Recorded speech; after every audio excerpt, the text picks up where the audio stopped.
Okay, Akala kasama si Jean. Hi mga beshi! So nandito na si Mads, yan, nanalo. Nagtatrabaho po siya. Kasi nagaling din ako sa trabaho. Nandito kami sa Mandaluyong. So sinaglit na natin ang kanyang grocery bag. Yes. Ano masasabi mo naman, anak? Napakaswerte ko pa din sa pangalang parapol na bukas. Napakaswerte mo. Diba? Ang swerte niya kasi yung iba. Sinawagan ako ni Jean nung wala pong rapol. Hindi ko siya masasama kasi nagsa-work ako tapos diretso na. Sili sa Burgos, hindi nanalo. Oo nga, dito eh. Ay, wala, si Lisa. Ay, andito ang t-shirt Pero mo. tumawag siya tita, sabi sa akin ni Jean. Uy, nalo ka ng 300 sa wala, nasa office ako. May 300 ka pa ba? Hindi, yun yung una, yun yung una dito. Na hindi ka na-present. Oo. Ang swerte mo pa dito. Naging grocery.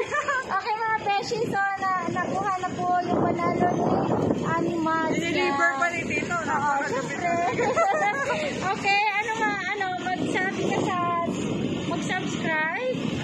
Subscribe na lang kayo sa YouTube channel ni YouTube Mino ni Tita Elaine, Mino ni Elaine. Yan, para manalo ka ng grocery bag. Yeah. Kaya Tita, ay kaya nga, sabi sa akin ni Jo, sabi mo punta daw si Rina sa inyo, galo, nakakahiya.